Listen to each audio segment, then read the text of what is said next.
It's almost an unfair advantage we have at Marvel Studios because we've got all of the comics, and the best comic artists in the world have worked on our comics, so we have amazing inspiration to start from. We also have the best artists working in film today here on staff at Marvel Studios that work from production to production, and led by Ryan Meinerding. One of the most exciting things about Captain America was trying to find that balance of, period to heightened Marvel-ness, to try and find a way to make Cap feel real and that he would have existed back in the day. Ryan Meinerding is very good about going back to the old books and pulling reference and standing next to costume designers and saying, this is where I started from. There's thinking behind here. This strap isn't here just because it looks cool. This strap is here because this is where this would go and this connects to this. And once you come at it from a practical place like that, everything else falls into place. The original costume for Captain America has been classic. There have been attempts to redesign that costume over the years, and nothing has ever been as wonderful and as classic as the original. It's a real tough design to beat. It's almost perfect. The classic Captain America costume, the one that has been in the comics for so long, is a brilliant rendition of a costume, and the fact that it has survived since the 40s without significant change says something about it. I think every artist who sort of leaves their mark on Captain America over the past few decades understands that there's sort of essential ingredients of the costume. The color motif for one, the stars and stripes for another. I really feel like the stuff to be gained is look at the research and revel in it and find iconic key moments that really make a movie is.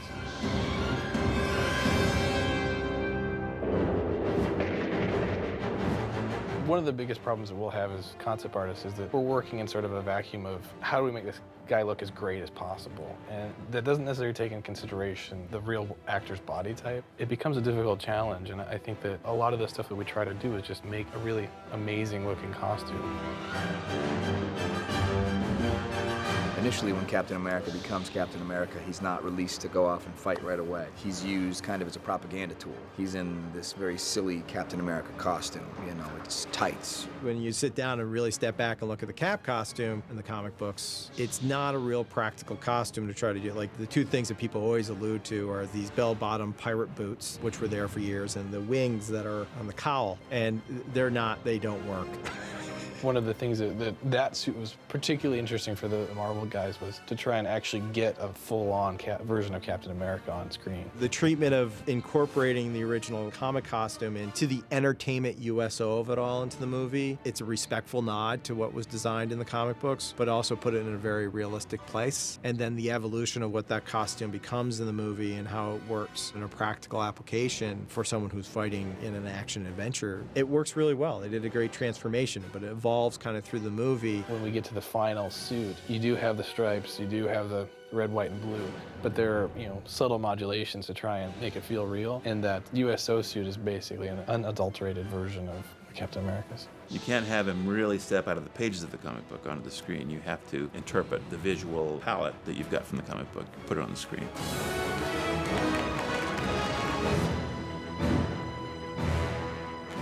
Then there's the Bucky rescue outfit. He has some of the uniform on. He has the shirt with the star. He has the pants, but he borrows a leather jacket. He borrows a helmet. He takes a gun. And when he comes back after freeing all of these men that have been imprisoned by Hydra, and he's hailed a hero, it's decided, this costume, it's not only me they were clapping for, they're clapping for the costume. And that is the connection between his stage costume and what later happens to be his Cap costume. And he has some design ideas for the costume, which he gives to Howard Stark, and Howard Stark then implements it. And then what you see is the coolest costume. The decision to keep the colors perhaps slightly cooler than on stage is his, because he sees how much it's valued by other people. So we didn't just want to give him cool tech for the sake of giving him cool tech. We wanted him to want it and own it for emotional reasons, for character reasons. I think it's timeless. Even though it's set in the period, it could be used even today. That Cap costume, producers didn't want to have anything obviously out of 40s, not connected to reality of 40s. The suit's actually made out of mostly nylon. There's some canvas in there, but it's made out of stuff that the military would make straps. We were trying to get more of like a Kevlar weave sort of feel to it, so it would feel like an actual battle suit. Big point about the suit is that it's come from a world of workwear and it's come from a world of battle dress, and that it really should be as functional as possible. It's a combination of superhero costumes and a soldier costume, and that I think was the challenge to achieve that, and also constructing these costumes, because they have to move. They have to be costumes for action hero. So finding a way of constructing it so it works on the actor, is comfortable, and looks good on the screen is difficult.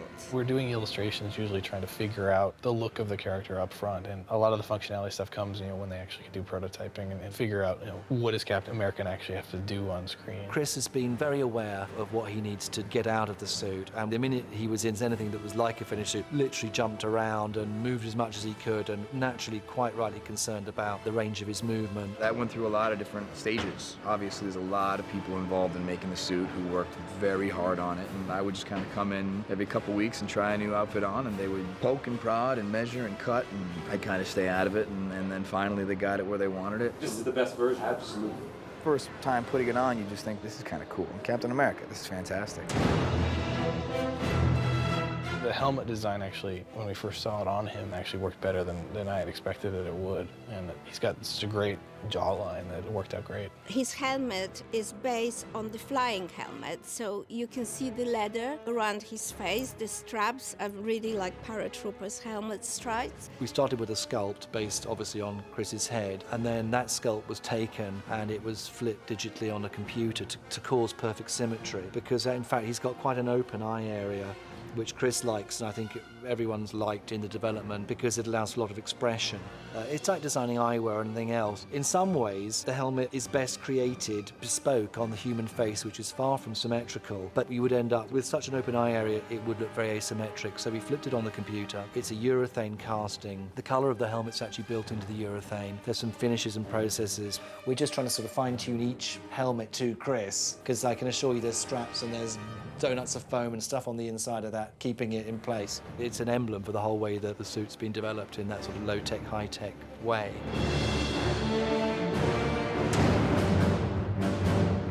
If Captain America's an icon, then the shield is the icon of the icon. Much like the outfit, it's not an obvious weapon. It dawns on him like, I don't need a gun. This thing is amazing. Obviously, aside from just being a symbolic weapon, that he's there to metaphorically shield us from harm and the bad guys, the shield also became a very cool weapon for Captain America, especially when they went from the triangular shape to the more round shape. A triangle is not a very practical thing to use as an offensive weapon. And the comics realized that they went to the circular shield because you could throw it, it'd be like a frisbee and come back, and they show that evolution through the movie. Making it circular gave them the opportunity to really do things visually with it, to bounce it off walls, to throw it around, to have it return to him. And in a comic, this is all important, the visual aspect of it.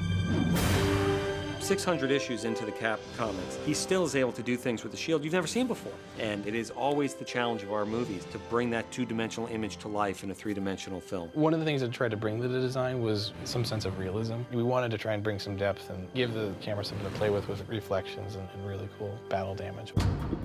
The shield's made of vibranium, which is stronger than steel, but 3/4 the weight, which makes it very good in battle. It's a metal which absorbs all energy. It makes a bullet feel like a cotton ball. What do you think? I think it works. Believe it or not, for just a circular shield, we had 6 different sizes. We had different depths. We went through various metal spinnings to try and get the correct shape. We had to get this so it hugged Chris's body, so that it actually fitted his arms. They have so many different shields in this film. We have the heavy shields for the shots where he needs to block myself, or it's going to be a close-up and it's this nice, shiny metallic. We have rubber shield when I'm actually knocking someone out with it and I actually got to hit somebody. We've had a couple shields that are magnetic for when I got to slip it on my back. And then we'll use no shield at all every now and then. Every now and then we'll have to do a shot where I have to throw it, and those just CGI it. The toughest thing about the shield was making it believable that this guy could throw this thing, have it bounce off something and take some guy out and have it come back to him. We tried some practical stuff where he's throwing a rubber shield. Nothing worked until we handed it over to Chris Evans, basically, until we said, okay, you've got this shield that's this wide and it weighs this much. What would you do? How would you throw it? And he came up with some really interesting ways of doing it. He had nothing in his hands. He's just miming the action. It was basically Chris Evans' ability to mime throwing and catching that shield that made it work. It's very underrated, that kind of stuff, because if an actor doesn't get it right, there's nothing that we can do to make it work. You know, we can only work with what the actor gives us, and he's great. He just performs every time. And we're always making sure not to make it look like a frisbee, not to make it look like a boomerang, but always giving it sort of a special arc so that it moves in a particular way. It bounces off of things. The last element is the sound guy comes there and he puts the sound that the shield makes, even when you're holding it, because it's vibranium and it has this ring to it. Once you put that in there, and when it bounces off something, it makes that sound. It's totally real. And it's inexplicably cool. I don't know why. Like, literally, there's no reason this big round thing should be excellent looking, but every time that Chris Evans walks by it with his arm, I just want one. We're trying to do something that is right for the story and right for the character, and hopefully that comes through.